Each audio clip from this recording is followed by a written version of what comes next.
Netflix is a major streaming service that is used by more than 200 million people around the world. It's home to many of our favourite movies and shows, which put a smile on our faces. But it's not quite perfect, especially if you consider what happened on November 16th of this year. In this video, we're going to cover a technical problem that occurred with Netflix on that same day. We're going to talk about what happened, the possible cause, what could have been done to prevent the issue, and what Netflix can learn from all of this going forward. I felt like while the issue itself received a lot of attention, the technical side of it didn't get as much attention. But without further ado, let's get straight into the video. Alright, so what happened on November 16th? Well, there was a big boxing event that featured a series of boxing fights, but we're really only interested in one of those fights. That fight was the main event. Now, if you don't know what a main event is in boxing, it's basically the most important fight of that boxing event. And so it's also the fight that most people who tuned in for that boxing event are actually interested in. Now, Netflix was the service that streamed the entire event live. So as long as you had a Netflix subscription, you had access to that live stream. And so you were able to watch the entire event, including the main event. The boxing fight in question was between Mike Tyson, who's a boxing legend, and Jake Paul, who's a social media influencer turned boxer.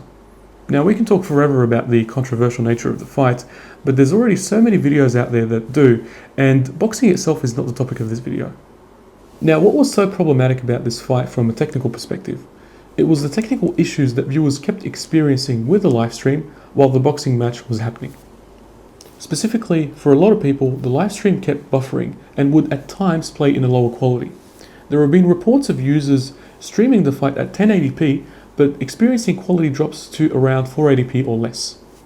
I personally was one of those users, and I remember the exact moment when they called Mike Tyson's name so that he would start walking towards the ring. As soon as they said his name, the stream started lagging. And I was like, why? Why now? But now that we know what happened, what might have caused those issues in the first place? Well, maybe the statement from Netflix themselves can point us in the right direction. Shortly after the event was over, Netflix said that 60 million households tuned in for the main event. They also said that it was a record-breaking night, peaking at 65 million concurrent streams. Okay, so Netflix have given us some kind of number. Now, aside from the fact that this number reflects a huge success for Netflix, what this number tells us isn't the number of people that were watching the fight. Instead, what this number tells us is the number of accounts that were logged into Netflix and connected to the live stream during the fight. Now, what might have been the problem? Well, it's likely to do with how much capacity Netflix had in terms of ensuring that users were able to watch the event without any technical limitations. Think about it this way.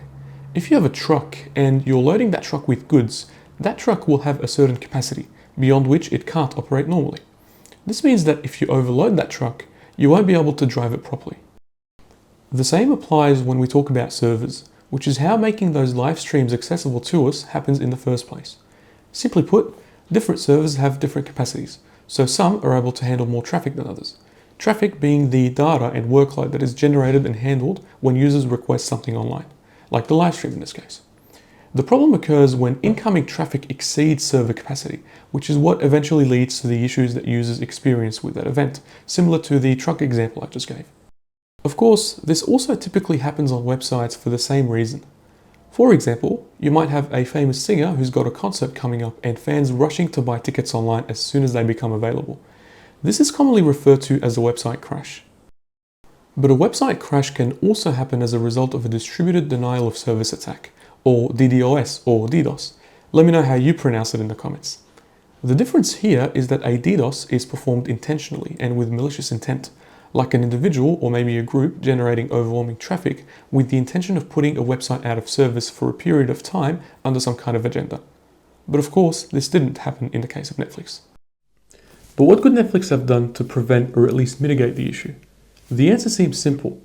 Netflix probably could have done a bit more work in research, seeing as they are rather new to events of this nature. This might have allowed them to sort out the logistics associated with live streaming the event much more effectively, like estimating the potential level of traffic and organizing their servers based on that. Doing so would have likely reduced the number of times users experienced those technical problems. This is important because of the magnitude and the success of an event like this, and usually the last thing any company would want is to have their project or their product or their service, which has so much potential, be undermined by issues that could have been mitigated or maybe even avoided altogether in advance.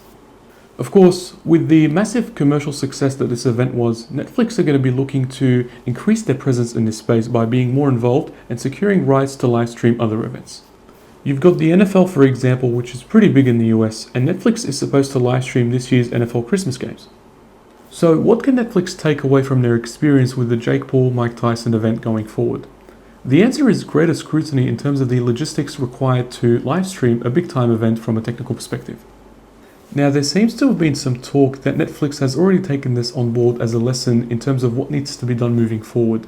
And we're still talking about the NFL Christmas games, by the way.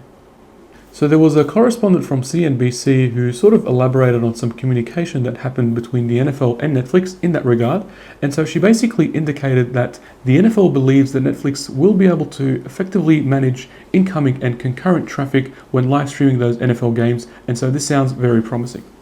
It sounds like Netflix know what they're doing right now and they've figured out a way to improve the viewing experience. But what do you think about this? Do you think the technical problems that viewers encountered during the Jake Paul Mike Tyson boxing live streaming event could not realistically be addressed? Or do you think that Netflix should have anticipated such problems and organized their servers to prevent or reduce their impact? I'm very curious to hear your thoughts, so feel free to let me know in the comments. Thank you so much for watching. I really hope you've enjoyed this video. If you have, please like, share and subscribe. And feel free to let me know in the comments if there is anything tech that you're interested in and want me to make a video about. In the next video, we're going to discuss anti-cheat systems in modern games. I think it's going to be very interesting, so make sure to tune in for that. Also, please consider supporting me by donating to my channel through buymeacoffee.com. I would really appreciate any support as I continue to bring fun and interesting content like this, only if you can, of course. Link is down below. This was the Wizard of Tech, and I'll see you in the next video. Take care.